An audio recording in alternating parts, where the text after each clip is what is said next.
কেন জানেন রাধা রাধা নাম বলা হয়? শ্রীকৃষ্ণের নাম ছাড়াও আমরা কিন্তু রাধা রাধা নামটাই বেশি বলে থাকি। এর পিছনে একটা ইতিহাস আছে। চিত্রলেখাজি বলেন, ব্রজ থেকে যখন শ্রীকৃষ্ণ চলে গেলেন, ব্রজ হচ্ছে বার্সানার মধ্যে অবস্থিত একটা জায়গা, তখন যখন শ্রীকৃষ্ণ চলে গেলেন তখন কিন্তু গোপীদের মনের অবস্থা খুবই খারাপ হয়ে গেছিলো।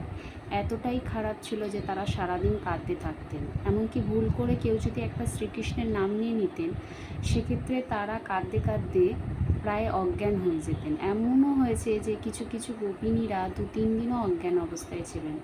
তারা শ্রীকৃষ্ণের স্মৃতি ভুলে থাকতে পারছিলেন না।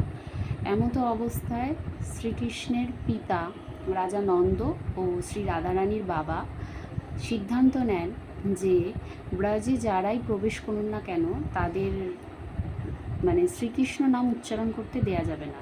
তাই তারা ব্রজে প্রবেশের মুখে প্রহরী নিয়োগ করলেন এবং বলে দিতে বললেন যে যেই ব্রজে প্রবেশ করুক না কেন তারা যেন কোনোভাবেই ভুলবশত শ্রীকৃষ্ণের নাম না নেয়।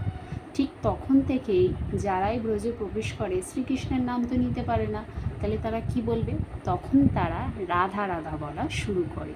সেই তখন থেকে এখনও অবধি এই প্রথা অনুযায়ী চলে আসছে রাধা রাধা। ব্রজে প্রবেশ করুন কি বৃন্দাবনে কি বার্সানার পুরো এরিয়াটায় আপনি যখনই এন্ট্রি নেবেন না কেন, যাকেই দেখবেন সেই আপনাকে দেখে বলবে রাধা রাধা।